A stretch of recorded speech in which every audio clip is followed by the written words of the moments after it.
Siapa dong yang bertanggung jawab untuk memulihkan luka inner child diri teman-teman? Pengalaman yang kurang baik kalau ada peristiwa, kondisi, kejadian yang memicu emosi kita. Jadi tidak semua kondisi kita terpicu emosinya. Efeknya apa luka batin yang belum selesai ini teman-teman?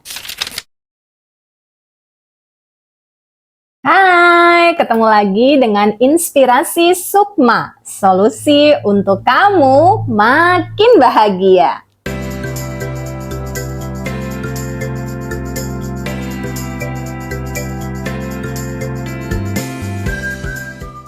Assalamualaikum warahmatullahi wabarakatuh. Teman-teman sekalian, kali ini kita akan membahas tema tentang inner child.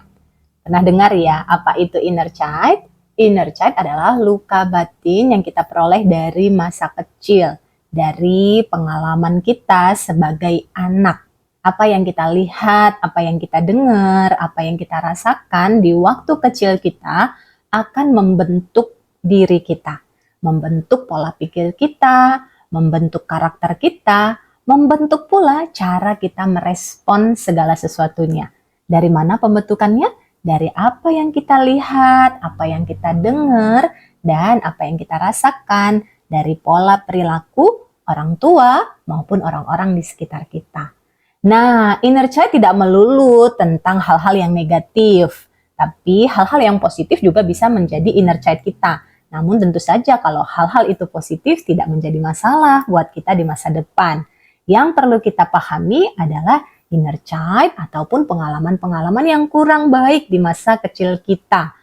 Ini yang akan mempengaruhi cara kita berperilaku, cara kita merespon, maupun cara kita berpikir. Nah, untuk itu, bagaimana caranya untuk kita bisa mengenali inner child kita?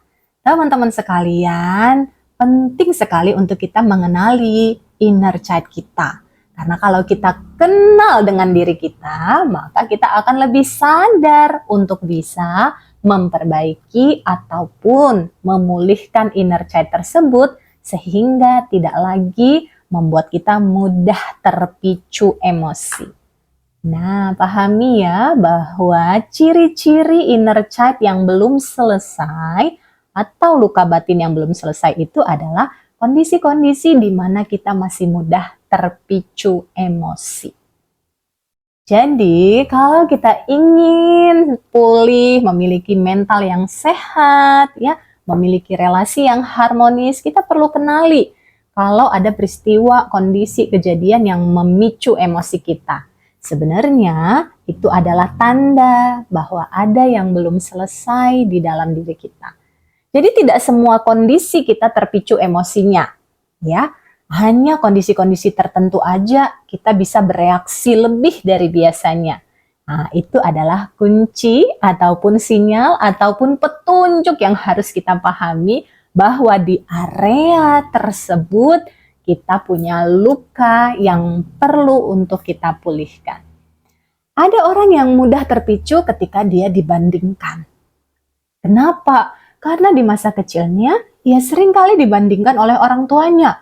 Lihat tuh, kakakmu rajin belajar. Lihat tuh, tetangga anaknya udah sukses, udah kerja. Lihat tuh, teman kamu udah pada hafal Qur'annya.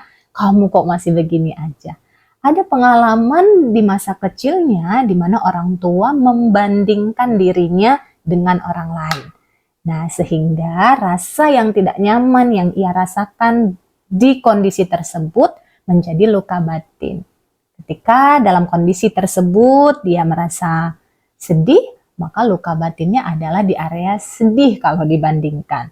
Atau bisa juga dia merasa marah ketika dibandingkan, sehingga luka batinnya adalah marah kalau dia merasa dibandingkan.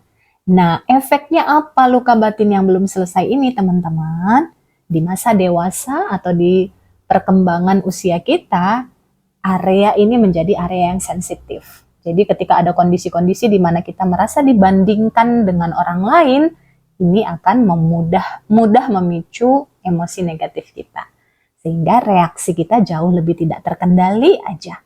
Ya, mungkin kalau areanya misalnya ditolak, kita nggak begitu reaktif. Tapi kalau dibandingkan, kita sedemikian reaktif.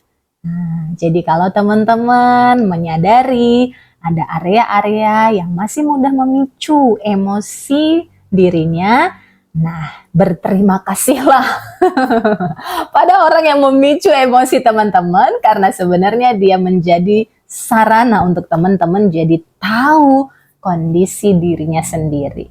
Nah, ketika teman-teman sudah tahu, maka siapa dong yang bertanggung jawab untuk memulihkan luka inner child diri teman-teman? Siapa yuk? Ya, betul sekali. Yang bertanggung jawab memulihkan luka kita adalah diri kita sendiri. Kalau kita tahu di hati kita ternyata masih ada luka, maka yang bertanggung jawab memulihkan luka tersebut adalah diri kita sendiri.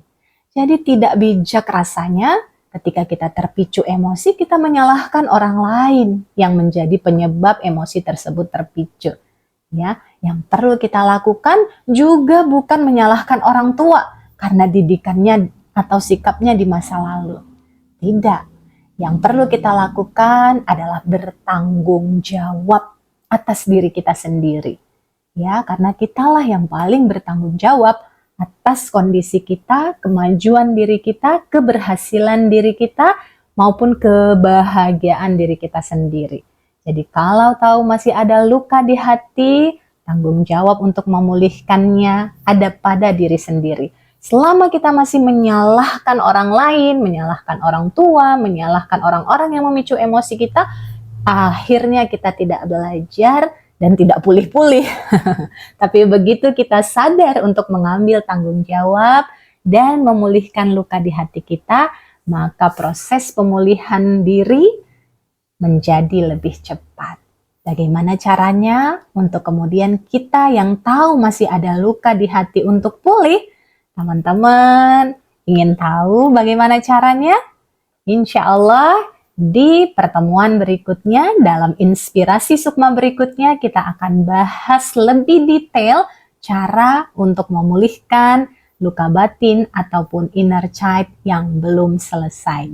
PR teman-teman saat ini adalah mengenali dirinya terlebih dahulu di area-area mana saja sih yang dirinya masih sensitif. Apakah itu di area finansial, permasalahannya seputar keuangan aja, atau di area seputar relasi dengan orang lain, sering berkonflik, bertengkar terus, atau di area parenting dengan anaknya, ya, atau di area apa yang teman-teman masih sering terpicu emosinya dan muncul pola masalah yang itu lagi. Kenali hal itu ya. Nah, insya Allah dengan semakin mengenali dirinya, teman-teman akan bisa dengan cepat memulihkan jiwanya. Sampai jumpa di Inspirasi Sukma berikutnya. Bila teman-teman sudah tidak sabar atau ingin cepat dapat bantuan, boleh juga mengikuti layanan konsultasi psikologi bersama saya secara online lewat Zoom ataupun offline di kantor kami di Kota Semarang. Info dan kerjasama bisa menghubungi kontak admin kami 0877 6528 2418. Semoga bermanfaat. Wassalamualaikum warahmatullahi wabarakatuh.